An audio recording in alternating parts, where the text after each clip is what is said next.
my name is Tara Van Wee, and I am here with the first grade team at Chatham Elementary School.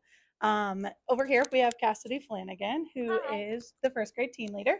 We have Hannah Brandow, who is another first grade teacher, and Amanda McCullough.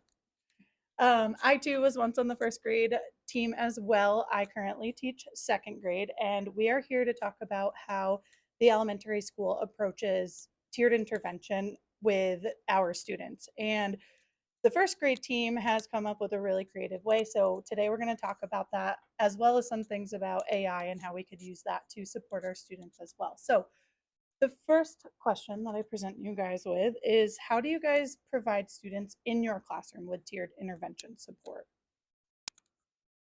I think there's a myriad of things that we do both as a team similarly and then differently throughout our classrooms. I think when it comes to reading groups, we all differentiate in that way, whether it's grouping kids a higher versus a lower when they're reading buddies, or grouping a group of ENL students all together, or students who are specifically low, we might put with a TA to do their reading groups and facilitate that way. I think those are some of the things that we kind of think about in our individual classrooms, and then there are a lot of discussions that we'll get into about what we do across grade level to support not only our individual students but the students at the grade level. Okay. Do you guys have anything to add? I mean, I feel like it depends on the day what strategy I would want to use when grouping kids. Mm-hmm. And like also depends on what type of lesson, I guess I would say. Yeah. I feel like in general, like our main reading block is like whole group. Like our tier one intervention is all whole group. And then it's like during like wind time where we kind of break into small groups and be more specific. Okay, so that's actually was a great leeway into my next question. Is there a certain time of day where our school provides AIS to students by like removing them from the classroom or pushing into classrooms? And if you guys just want to talk a little bit on that and what that is. Sure. Jump in. Yes, so we have a 40-minute block throughout the day. This is elementary school wide. It's a 40-minute period called What I Need When, when for short. And each grade level has theirs at a different point of the day. So kindergartens is in the morning, and then first grades is in the mid-morning, and so on and so forth throughout the grade levels. When is basically a time where those AIS teachers can be able to pull out their students who need their intervention services without being able to interrupt core instruction. So any student who has been found in need of their intervention services, whether it's math or reading, will get pulled out by that student, by that teacher. And we usually run on an A-B schedule. So for students who receive just reading, for example, they'll get pulled out every other day. Students who receive just math are every other day, and then students who receive both will get pulled out every other day as well. So they'll go to their reading teacher one day and then math the next day, and so on and so forth. So it's just a time where we can really dedicate it to intervention services without having to interrupt our core instruction. Okay. And do you know how long we've been doing it? I know that you've worked here before me, so do you know how long? I actually don't. Okay. I don't remember doing it when we were here as students. Yeah. But that could just be my poor memory. My guess would be that it started sometime with Kristen Reno, our current principal, but I don't know for certain. And like, because you guys are not from this district, Cassidy and I went to school together. Like, did you guys have something similar in your school, or did you have like something that's more like pulled throughout any time of day? Do you guys remember? I feel like it was pulled throughout the day. There wasn't like a dedicated time where everyone would be put into different groups and whatnot. Yeah, same. When I student taught, I can't think of a time where it was just like everyone stopped what they were doing to have intervention time. It was just kind of like whenever that intervention teacher had a second, she could go grab the kid and pull him from the classroom. How do you guys feel about having that dedicated time of our day, like that chunk of 40 minutes? I love it. Yeah, I feel like it gives us as teachers more of like a time to hone in on some of the other kids' skills as well. I think like sometimes oh, well, if we didn't have win time, I could spend so much more time on our reading curriculum. But then I think to myself, oh, well, then I would be really annoyed if a student was being pulled out every other day, missing that core instruction time. So it's really good to have a dedicated time when you're not interrupting something that's more important. Yeah. I know that you guys during our win time poll students, and it's something that we looked at because when we first started teaching, it was very much like win was just a time to have those kids left over. And as of recently, they've been pushing a lot more for having more of a structure and actually meeting all of the needs of those students. So I wanted to kind of talk about how you guys formulated your idea of splitting the students and like elaborating on how that process, which many of us are experiencing now, of taking the students who are left in our classroom and splitting them into groups throughout the grade level rather just in your classroom. So you guys just want to like talk about how you plan that and like came up with the idea of grouping grade level based rather than just with the students left in your classroom. How did we come up with that? I can't remember. I don't exactly remember how the plan originated, but I think it all kind of like formulated when we kind of switched over to CKLA. Like I think that's when we really started to look at the different groupings of kids, because when we first started teaching here, we didn't have a set reading curriculum, so we were kind of just going off of the scope and sequence of what the teachers before us had created, and we didn't have a set book of worksheets or lesson plans or anything. We just kind of went off of the themes of the week and came up with our own thing, and we were all like doing it and following the scope and sequence, but I don't know that we were necessarily like doing the same things. I feel like that first year we were on the same page, very like cohesive in our agendas, but not so cohesive in our planning, you know? And then once we switched over to CKLA, I feel like we came together a lot more. I feel like CKLA, I don't remember specifically, but I feel like it might have been part of what pushed us to do it, because in the first week of lessons, it has you do a bunch of assessments on the kids, and it creates their own groupings. And we kind of like took that with a grain of salt, I think, because you kind of take the assessment and you see who's testing well and who's actually performing well, because you don't want to like, oh, this kid got all zeros, but it's just because they don't test well, you know? You take the kid as a whole. And once we saw that there were these optimized groups laid out in front of us, I think we kind of just thought, well, why don't we do something with it? Because these other kids who are quote unquote left over from win time are kind of just like, we're just reviewing random stuff. Why don't we actually look at these groupings and think, okay, you need this and you need this. You're in different classes. Well, we have this time. Why don't we just come together and make it happen? Yeah. Definitely more meaningful, like grouping it this way. It's not just like killing time while kids are at intervention. It's like, what does that particular kid need to be working on right now? And is there anyone else that would benefit from the same thing? And I remember just through our first year, like the struggle of being like, there's so many kids like left behind. What are we gonna do? Like twiddle your thumbs. And it was like, because we can't teach new content during that time. Like it's a time that we have to focus strictly on supporting those students, but it's also like there was minimal guidance as to how to support those students.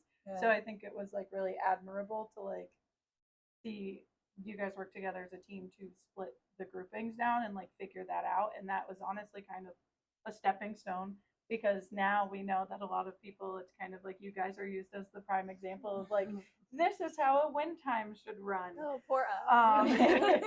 So it was just, I always think back to like that first year of us just struggling of like, okay, and then the constant, admin just being like, hey, like you guys have to do something besides Chromebook time or iReady time. Like, how are you going to make this work? So, how do you guys split up your students? Like, what is the approach?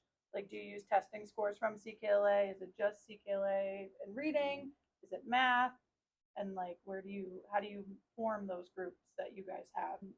I mean, I feel like we look at them as like a whole, and then look at their iReady scores, their reading scores from CKLA, their math scores, and just kind of place them based on their high, middle, or low based on what is left over, Mhm. and then go from there.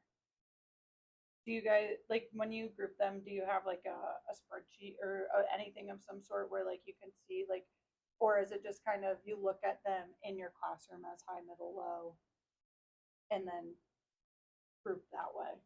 I would say for reading, we are definitely very by the numbers based on the CKLA assessments, because CKLA will give you a group number that they think the student should be in based on how they score on the assessments.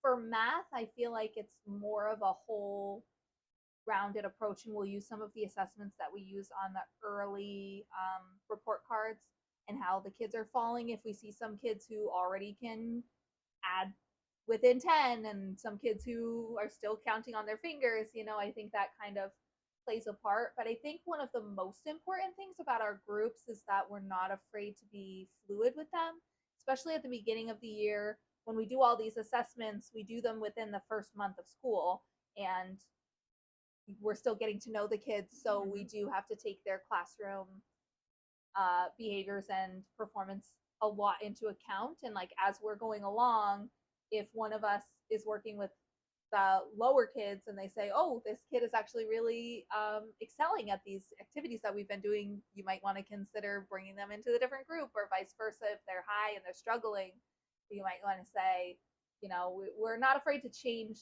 where the kid is at the more that we get to know them. Yeah.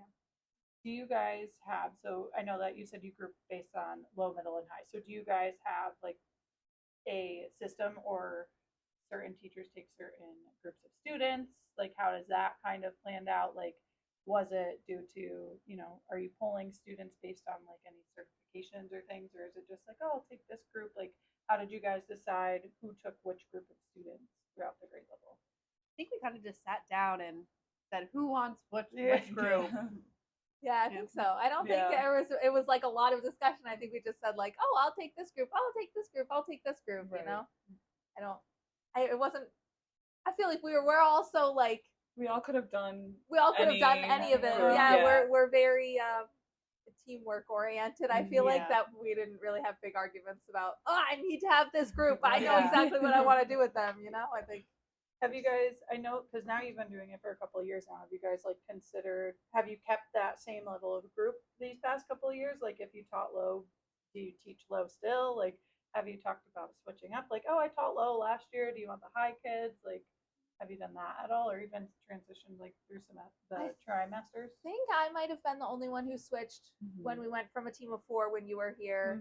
And then at that point we had a low, 2 middles, I believe, and a high. Yes. And then when you left, you were doing the high kids, so I just volunteered myself to take on the high kids because I was doing the medium kids. So I think I'm the only one who's switched so far. Yeah. Other than that, we've been pretty the same, which I think has been working well for us, because year after year you see how the kids are doing, and oh, they did very well on this, and no, they didn't do well on this. So I think it's been helpful for us. Do you guys reuse a lot of the same things that you've used in your, like last year for kids this year? Like is it something that you save and like drive or whatever, or are you guys pulling new stuff based on like the kids that you're seeing this year in comparison to the kids you saw last year? I do a lot of like skill-based things, so it just depends on like what the particular group is working on. But I'd say like the resources are the same. Yeah. Just at what point we get to each skill, Yeah. depending on the kids. I would say I reuse a lot of the stuff that I've used in the past, but I feel like at least for math I've kind of been changing it up a little because I know math is a little tough this year for some of my kids. Sis Cassidy still teaches high, Yes. and then Hannah's teaching the low group, and you're teaching middle group, or on grade level group. Grade level. So kind of just like hearing from each of you, like how do you approach that? Like how do you approach reading? I know you kind of just loosely touch base of like a skills base. Like what are some of those things that you do? This is open to all three of you, like in the low group, medium group, high group. Like how are you pushing the kids? How are you supporting those kids who are behind, trying to get them to a point where they can like be with their grade level peers and stuff like that? So how do you guys like more in-depth approach? When we start low, Yeah, we'll go in order. So beginning of the year, it's a lot of practicing just like basic things like letter sounds, letter formation, and then from there we just slowly build on to it. And I really follow like CKLA's scope and sequence. So if we start talking about short vowels, that's what we're doing in my class. So we'll do we'll do a lot of dictation, we'll do a lot of blending, a lot of sentence reading. Eventually we'll get like work our way up to like a whole passage containing that skill. And as we continue on and I can see like which kids are successful, then I'll start to move to like a trickier skill. Like where instead of doing short vowels, we're doing long A with a magic E at the end, or now it's mixed magic E vowel sounds. Or if I notice some kids are really struggling with reading, we'll do more reading activities, whereas maybe if kids need more spelling review, we'll do a lot of dictation. And it's a lot of small group, really slow step building, if that makes sense. And kind of just to go off you directly, you were a reading teacher, correct, prior to coming here? But was it was like higher elementary, correct? Like it was like 5th grade? Yeah, it was 4th grade. Fourth grade. That was like back in the day of like guided reading, like Okay. Fontes and Pinnell, which is not the way to do reading groups anymore. Yeah, so. I was gonna say, do you still have like or use any of those things that No. no comes up there? All right. Okay. Amanda? In my group, we mainly stick with CKLA. It's a little bit more fast paced. We'll do a different sound each week because I usually do reading 2 days a week, and we'll start off with some decoding, and then I'll give them a passage to read. We'll either do it whole group. Sometimes I'll have them read with a partner. Really depends on the day. And then the next day we do either like a write the room, or we do a bunch of crafts that have to do with the sound, and they have to come up with words that have the targeted sound in it, and then just kind of keep it light and fun with that. And you have special ed certification.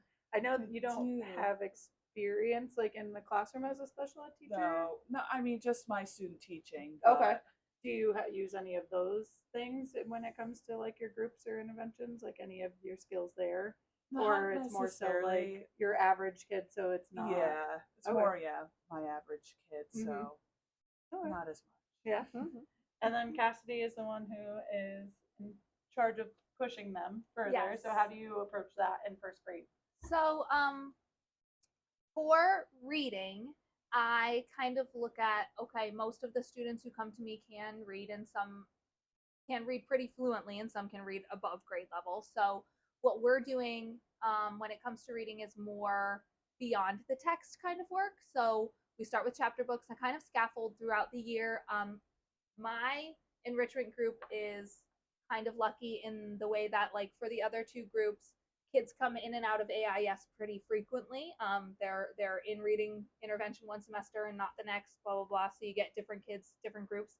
My higher kids tend to stay the same throughout the year. You know, there is some fluctuation, and whether a kid is in math intervention one day and I don't see them that day, that's one thing. But typically my group stays the same. So I do get to do more sequential things. So we read chapter books, and I kind of scaffold it throughout the year. So like the beginning of the year, I read a chapter book to them, and then I have them like work on a journal where we answer comprehension questions, and what does this character feel, and what do you think about the story kind of questions, things that are more difficult for the students because they're not written on the page. The author doesn't tell you.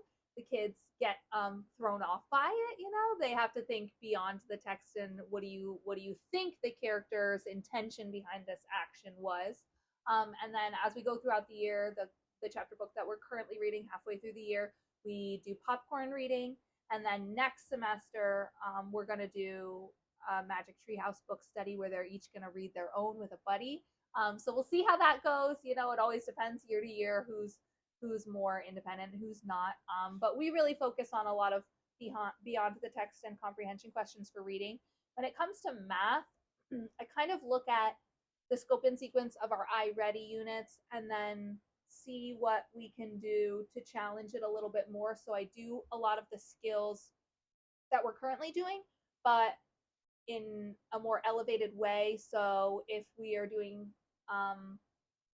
word problems in iReady, maybe my group is doing 2 or 3-step word problems, or maybe we're doing math puzzles. They love doing math puzzles. They love challenging their brains. They love doing like project-based stuff. So at the end of each unit, we'll always do like build a park, and you have to have 20 kids in the park, but each structure only has a certain amount of kids, and that sort of stuff. Really stuff. I think these kids that I have mastered the 3 + 2 = whatever. But when it's something that they have to figure out what the question's asking, that tends to stump them. So really, in both math and reading, it's a lot of beyond the book sort of work, which is very interesting to see the kids not only figuring out the problems, but learning to be problem solvers. And how do I tackle this? And oh, if it's hard, do I give up? Do I ask for help? Do I try and figure it out? And it's really interesting. Yeah. I want to go back to you guys about math too, but kind of while I'm thinking of it, we talked about earlier, Cassidy mentioned we have an A-B day system. So I know in second grade, even right now, I have kids who are pulled A days but not B days. So for us, and I think you guys, as far as I remember, do it similarly. You teach reading for the first 2 days, math for the next 2, and then Fridays you keep your students, your own students. So for Cassidy, I'm assuming you don't have any kids who, like, you see your kids through all 4 days, whereas you guys kind of might see some kids go in and out between that A and B day. So like, how do you guys work with that? Like those kids who are not there every day, like Cassidy gets more sequential work. Like, is it your work that you're doing like differentiated enough where like you're still working on the same skill, but not repeating something for some of those kids who are there for both of those days? I try to stretch whatever skill I'm doing in my room. We usually do it for 2 weeks. Okay. That way, like if I have a group, let's say on a Monday, I won't see that same group again for reading until the following Tuesday. So we do like the same skill 2 weeks in a row. And then the kids that just happen to be in my room for Monday, Tuesday for reading, they just get a double dose of whatever we're doing. Okay. Yeah, we focus on like a sound a week.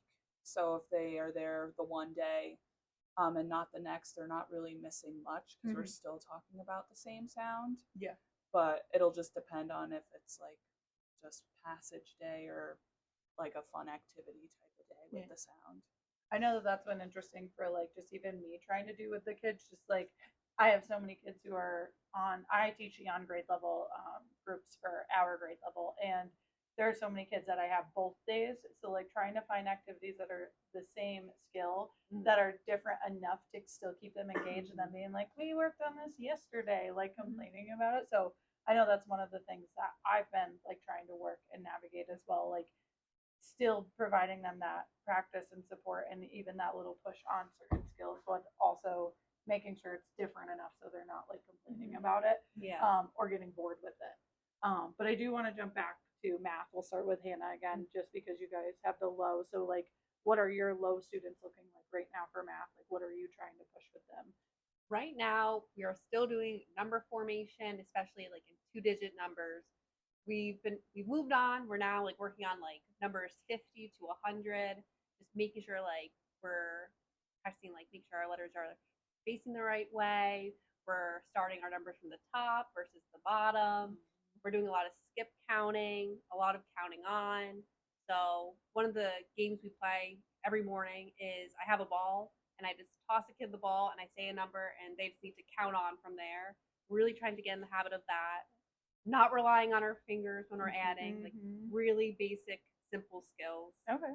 And then I also use iReady a lot, and I use a lot of these activities they have. I forget what they're called, but it's like the skills the kids need to know before whatever lesson we're teaching. Prereqs. Prereqs, yes. So if I know beginning of the year it was like adding within 10, like number partners for 10. So I did number partners for 5 to really build up to the skill that we're teaching in our own classrooms. And I kind of stick with what we're doing in math during normal instruction. I Mhm. kind of just build on that and kind of just, yeah, we work on those certain skills. Like this week we started the hundreds chart, so we're going to work on practicing filling in the 100s chart, that kind of thing. Yeah. So for you too, because like we teach the same group, like grouping of students, like I typically spend just like for CKLA and for math, I like look at the skill we're working on that week and just work on it. Is yours a week by week basis too? Like, oh, we're adding 2-digit numbers this week. You work on it for the week. Next week, we're like, oh, we're subtracting 2-digit numbers this week. Work on that, or do you like hold the skill for a certain length of time? I do it based on what we're doing in the classroom during the normal math time. So yeah, I'm following that. Yeah. Okay. One thing that you also had mentioned is the fluidity of it. As we know, the kids come in September. We have no idea who they are, where their like base levels are. And I know that Terry Bordell, who recently has joined us, has been talking to us a lot about shifting our win time to be more fluid, because currently we have trimester grouping. So we go for a full trimester. Students are pulled based on where they fall in their grade level. And then they work on certain skills or just a skill for the whole trimester. So we're trying to revamp it in a way where the kids work on a skill. If they master it, then they might fall out. If they still need support, they might stay in. So with that, like forward thinking, like, do you think that you guys are going to use a similar approach? Just because, and I know that it's something that I've been thinking about for our own grouping in second grade. It's like, if we're going to have kids constantly going in and out to receive that support, like our groups are not going to be as solidified anymore. It's going to be a fluid group too. So I'm just interested to see your guys' perspective on like that, moving towards a more fluid approach to AIS and that tiered intervention support, equating to that being you might have students in a couple weeks and then you might not have that student and they'll be back and forth. So are you guys going to also follow that approach in the way that you look at your student, like, oh, they did this and now they're out? Like, here's how you guys are thinking about how win's going to look for you when we start this new thing. I think it's going to be interesting. I think, there's a lot of what ifs when it comes to changing up our win system and what's going to be happening. But I think one of the things that I am looking forward to is more communication with the AIS teachers, because I feel like right now, like, we look at the data, we talk about a kid. Oh, this kid is red flagged for the data. Okay, great, let's put them in. Typically the AIS teachers will come to us and they'll say, like, this kid got red flags on their assessments. They're testing low. Is this what you're seeing in the classroom? And we'll either say, yes, I feel they're low. I feel they could be in need. Or I've had 1 or 2 times where excuse me, I see a kid where I'm like, oh no, I really just think they were having a hard week. They tested poorly. I don't see them needing skills. I don't see them needing AIS pull out more than another kid. But then once they have those kids, it's kind of just like, all right, go see your AIS teacher. Okay, cool. Oh, and then maybe they'll like flash me their paper if they even did a paper once they come back. But other than that, it's like kind of a you do you and I'll do me sort of situation. I think one of the things, which will be hard, like, because we're so finally like set in our like system of how we're differentiating these kids. It's going to be hard to take a look at it and change things, but I think it's going to give us more opportunities to talk to the AIS teachers and say, okay, what are you working on? Okay, does that fit with what we're doing in core instruction? Does that fit with what we're doing in our own win blocks? What are you seeing? Like, it's going to be interesting to see what they're doing and how it fits with us. And are we doing different things? Are we using the same terminology? Are we working on different skills? And how we can coexist more efficiently. Yeah. It'll be nice to be on the same page. Yeah. Know what everyone else is doing. Yeah. And just like, I guess to like just know, I feel the same way in like the sense of like the skills and stuff, like they'll just come back and show us a worksheet and we're like, great, but it's like, where are they getting the skills from? And I know that our school relies a lot on like the iReady, so I just want to take a second to like veer into a little conversation about that, mainly because I know from my own personal experience, like I'm indifferent with it, like, and FastBridge, so I just kind of want to hear your guys' insight on like, especially right in the beginning of the year. I was talking with the second grade team recently how I had a lot of parents this year, not as much last year, but this year come to me upset that their child was receiving AIS in like September, October, and not understanding that it had a lot to do with two assessments of like they are just based on an iReady diagnostic for reading and math, FastBridge for reading and math. So what is your guys' like input or say on like that diagnostic / computer testing for especially your grade level for your 6 and 7 year olds, and even now I know my opinions on testing my 7 and 8 year olds, but what are your thoughts about that skill in particular? Because it almost feels like AIS is using a lot of the score from that, or like the skill deficits from those testings in order to move forward in their AIS and tiered instruction. So what are your thoughts on that? I feel like when they were in kindergarten, they didn't really get like time to actually use a computer, so that even in itself is a struggle. When they have to go onto iReady and take a full assessment. Like just kind of while they're trying to learn how to use technology in itself makes it a struggle. And then you get kids that get distracted easily by the things on their Chromebook, and it's just not the most ideal picture of what they really are as a student, in my opinion. No, I agree. I take every iReady assessment like any score with a grain of salt. But I know for AIS it's trickier because at the beginning of the year it's like really the only thing they have to look at, but it's not always most accurate. Like I do like that after they do iReady, you can go in and see what specific tasks they performed better or poorly on, like phonics versus comprehension versus word work versus whatever. Like I do like the breakdown, but I still don't think it's indicative of a student's actual performance, because like Amanda said, that like we are getting them when some of them are still 5 and 6 and they have no stamina. They might be excited to be on a Chromebook for about 5 minutes because they don't have computers at home that they get to use, or maybe they do or don't. But after about 5 minutes and they see, oh, this isn't over yet. Oh, I can't move on yet, and we do our best with what we can. Like I won't put them on iReady for a full hour and have them do the entire assessment in one day. That would just be insane.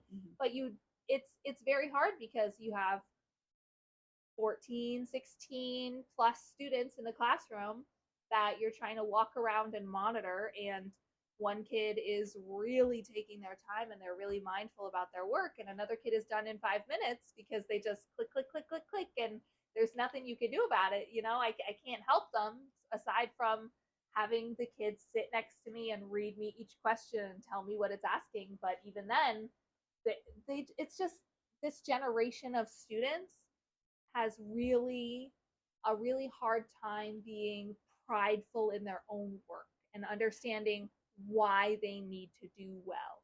And I think that's something that's really like inner, and it's hard. We try and combat that as much as possible, but I think it's hard to combat those feelings and get them knowing that, okay, you're not just doing this for me. I'm not just trying to be mean and have you do this really long test, but you have to take pride in what you do. It's very difficult for them to see it that way. So a lot of them just don't care, and so they just test poorly. How much time do you guys think you spend on just getting their Chromebooks out and getting them all onto it? Because like I know for me, per in my day, own per week, or per hour. I'm like, we could break it down as much as we need to, but like I know in my own situation, even with these kids who are a little older, I'm like, oh, I'll set a 20-minute timer, and it takes one kid 10 seconds to open their computer and get to it, and they're just waiting. And then, the same age level peer next to them can take another 15. And it's like, well, that 15 minutes we could have just spent working is just waiting for you guys to get logged in. Like, and as far as I know, I believe that kindergarten does not have Chromebooks for them. They just use tablets. I think so. So then you guys are also responsible for like that technology piece of like teaching and transitioning them into a Chromebook, because our district doesn't offer a technology class. And So, the like, diagnostics come within the first like 2 or 3 weeks of school. yeah. So it's like we're not only trying to get them to master routines, how to take out the Chromebook, what a Chromebook is, what these buttons mean, how to treat it safely, but it's like, okay, take it out, we got to get it done right away. Yeah. You know, so it's like they've barely gotten to understand what first grade looks like before we're asking them to do this ginormous important test that they don't understand. Yeah, and I feel like that's where I get just so frustrated. For the big thing, just with me going for my ed tech degree and just technology and children, we were in some faculty meeting this year, and someone had the audacity to be just like, we know that all children just like they're tech savvy, and I was like, Are they though? Not all. have you been in a classroom, early elementary classroom recently? Yes. Like, yes, there's a certain level to which they can manipulate and understand technology.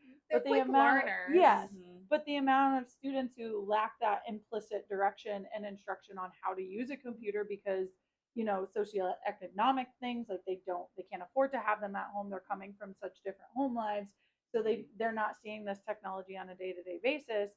And then it's like, here's a tablet, which I feel like more kids are comfortable with using, and then straight from tablets to now you're in a first grade classroom with a computer. Like, we've not taught them how to log in. Like, we have a QR. I know you guys still use your QR Yes. codes, right? Yeah, and we do the same, but like we'll come up with the Google screen and it's like, oh, like your QR code's not working. What's your password? And they're like, oh my God, what is my password? And I'm like, I don't know your password. And like, I also think it all comes down to like this specific generation and like not to go there, but I wonder if it's like a COVID thing because all these kids that I've been seeing this year, the past couple of years in this specific age range, not even the kids that I had at COVID, but right now are so used to having their hands held on everything that they do. So it's like when their Chromebook doesn't log in right away, it's a disaster.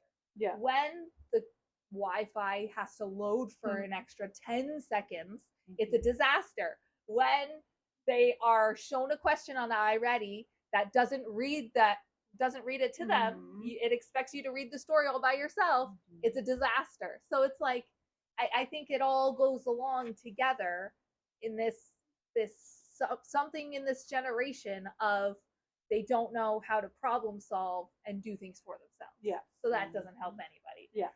And then and unfortunately for us, we're in a district. I know you guys have some aides in your classroom, but not anyone who's legally allowed to provide you support outside of those students who require like 504 IEP aid, like 1-to-1 or 2-to-1 support. So it's hard for a teacher in a classroom. I know Cassidy has a TA, so she's got a little more support that way. But just from my personal experience, I have no one. I get a TA for 40 minutes once a day, and it's typically during reading or math.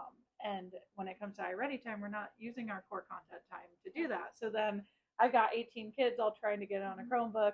As you said, one of them's complaining that they have to read the question. The next one doesn't know what their password is. A kid has lost their QR. I have had a kid who lost their QR code like 6 times this year. So just like even the responsibility of like knowing where these important things are and being able to access them no matter how easy I try to make it. Like, I give them all lanyards with all of their information on it that they could wear. I ended up printing extras in case they missed them, and then that same student lost their QR code again, to the point I literally printed like a full-size QR code and laminated it and put my name on it and was like, if it's lost, please return it. Like, it's been just like their inability to be independent and the learning the responsibility still has just been very difficult, I think, these past couple of years.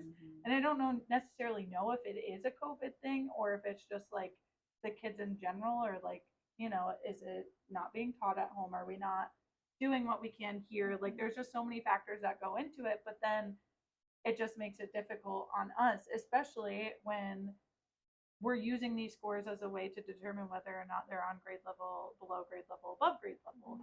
And it's like some of these kids can't even get into the computer, and now we're trying to just be like, yeah, this is exactly what your testing looks like, which I mean, standardized testing is a whole different scenario as well. Like, sitting down, some kids just don't perform well and have that anxiety and can't do well on an assessment.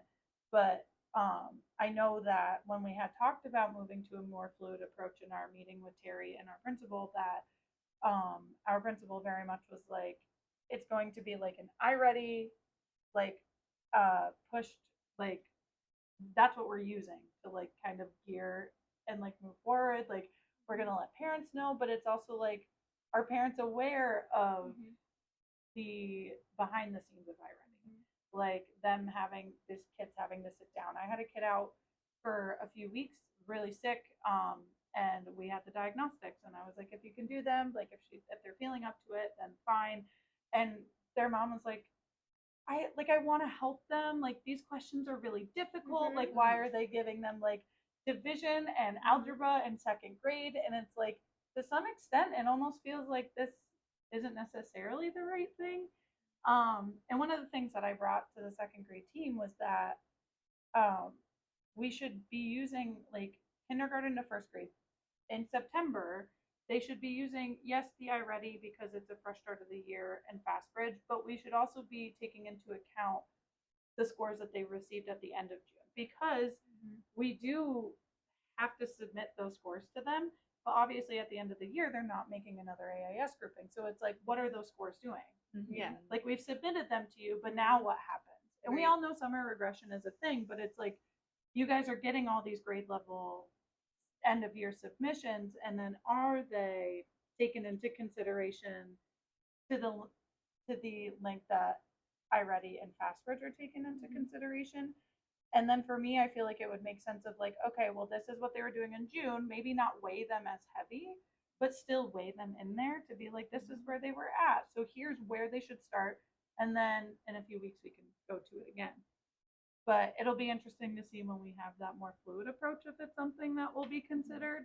But another thing that I did, kind of totally different topic that I want to talk about, is just AI and the use of AI recently. We've been talking about it in grad school. One of the classes that I'm taking is emerging learning technologies and how AI is a super beneficial tool, but also, you know, for us, it's not as a big of a deal, I think, in elementary level. I don't know if you guys seen or heard any of your students talk about AI. I haven't in the classroom. We don't use technology too much outside of doing like diagnostic assessments or playing a Chromebook game on occasion.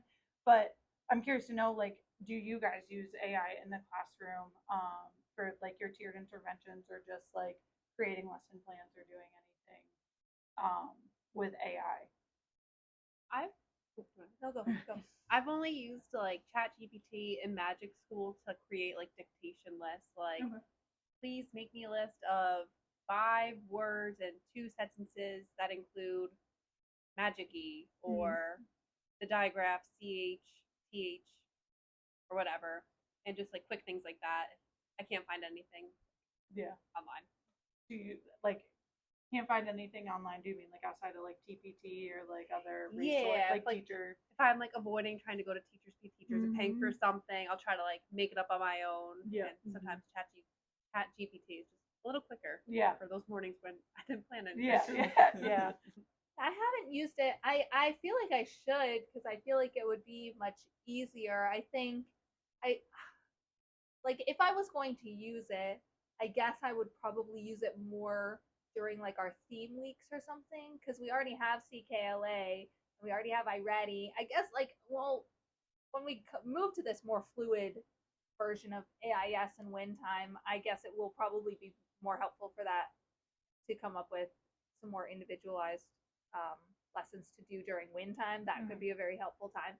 But I think what I should be using it for more is like when we have Apple Week in the fall, make some fun Apple worksheets or activities or something like that. Or like when we have our knowledge units at the end, we always have a little celebration where we kind of like do different fun hands-on activities based on whatever skill we've just been learning about based on science and social studies, and coming up with different activities or crafts or things that we could do. That would be a fun time to use it. So it's definitely, I feel like, something that's becoming more prevalent, but I feel like I just haven't had the time to explore it because we already have these 2 curriculums that we use. So I just don't think about it as often as I probably should or will. Yeah, I would agree with Cassidy. I don't really use it, but if I were to, I feel like win time would be a great use for it. Like finding a lesson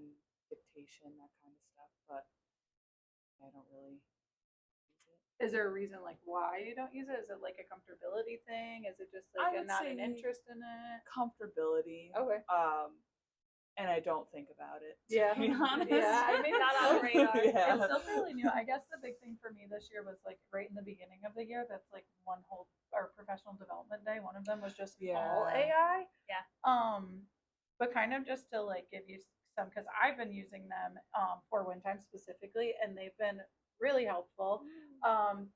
Lindsay Ristauer, literacy coach, shared an AI platform called Project Read. Have you guys looked at that yet? Is that the one Oh, where like I- generates a story or something? Yes, I it think you sent generates that to decodables. us, right? Yeah, Yeah. so I shared it with you guys, and for low, on level, high, possibly even. And the cool part about Project Read is it's got a wide variety of different curriculums in it, including CKLA, and the free version is iffy. Well, not iffy, but they just don't give you many options or like give you many readings. But the nice part for the reading portion of it is that they provide you with decodable readings based on your curriculum and the skill you're looking for. And on top of the decodable reading, it will generate an AI image to go with it, as well as comprehension questions. And you could like break down like what standards you're looking to master or work on.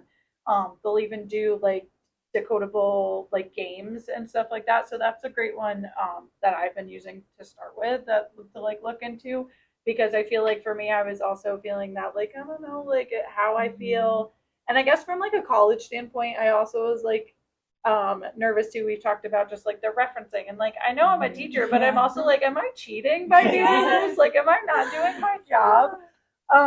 But I guess it really comes down to like how you use it, and it's like you've got to know how to use it and what you're looking for it. But that's been a good one to use as well.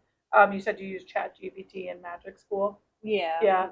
I haven't found one that I particularly love for math. I've messed around with some Google Gemini and ChatGPT. Actually, I didn't even think about until college recently. Someone said ChatGPT, and I was like, I feel like that's one of the first AIs we heard of when it started to become popular again. But Magic School has also been really helpful. So it sounds like you two would be willing to look into it. Is there? You said that just because of your curriculums we already have, it's kind of just like not on your radar. And I also feel like I'm a very type B teacher. I am not like a very organized Like, what do you plan mean? ahead kind of person. So I feel like it's probably something that I'll have to like sit down within the summer and like look at our scope and sequence and see what kind of themes that we do, because I just know I like I said, I'm type B and I'm very like busy person. I just know week by week it's not something that I could probably manage like on a week by week basis. Oh, here's our skills for the week. Let me do a little assignment, whatever, because that's just not feasible for me in my work life schedule. Yeah. But I'd be interested in looking at it like over the summer or something and planning out some things looking ahead. Yeah, so that way you don't have to use your time, because you do so many things outside of school too. So it's like I know it's definitely a lot for you. Do you like have? I'm definitely open to like looking into it more. Just like I would want to be more comfortable with it, to be honest. Yeah. But yeah, I mean, school, what was it, Magic School? I mean, I remember the one PD day we looked at that one, and that one seemed very. We were making like Taylor Swift. We were making Taylor Taylor Swift Swift songs songs, and like yeah. the jokes and stuff. Yes. we were messing with. Perfect. Yeah. And it definitely seems very like age appropriate Yeah. for like our kiddos. So Yeah. You know what we definitely. should do is like so at the end of the year we do our ABC countdown to the end of the year. We Oh. That should would like be really each helpful. take like a couple of letters and try Yeah. and like look up some stuff to do. Something different. Yeah. Just Yeah. see what kind of activities we can And find. at least you're not like necessarily messing around with academics at that point. You're just doing like something All the fun. fun So it'll be our you can practice still run. test it out Yeah, without yeah. being like totally committed to it. Yeah. Because you guys always have the backup of like, oh, that didn't work. We're just going to use what's left. Yeah. But so the big thing about this conversation today was just like, obviously in New York State, schools are required to implement some sort of intervention services for students. So this was like my way of kind of sharing with other people how we as a school and as you guys as a grade level have taken the approach to that. So I guess kind of to wrap up, I what are some like of your pros or cons of like the way that our school approaches it, the way that you guys are approaching it as a grade level? Maybe some things that you're like, I definitely want to see this moving forward as we shift into a fluid AIS versus like, I'm good to just get rid of that. So just some insight on that. Overall, I think it's just way more meaningful. Like, it's the time where I know specifically what students can work on, like what skills they really need reinforcement with, and I have the time in my schedule to actually address it, Yeah. and not just continue on with our curriculum and not falling behind. Yeah. One big pro that like isn't necessarily academic is that I love being able to mix and mingle the kids and getting to know the kids from other classes.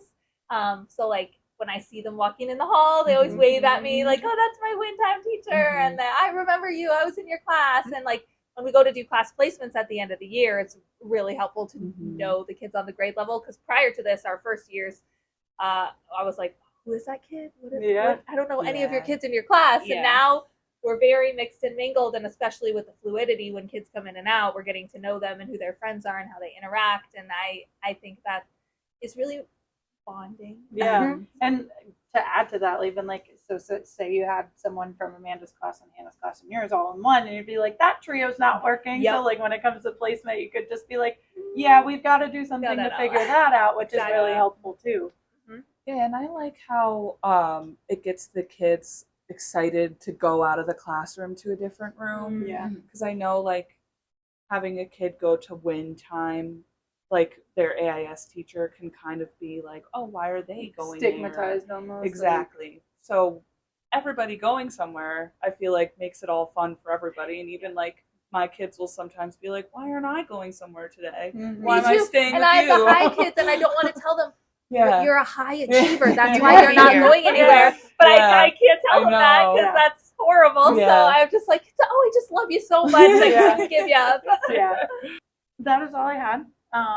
Thank you so much for coming and having this conversation with me. Just to kind of wrap up, Cassidy is a first grade teacher, Hannah and Amanda. Thank you guys so much.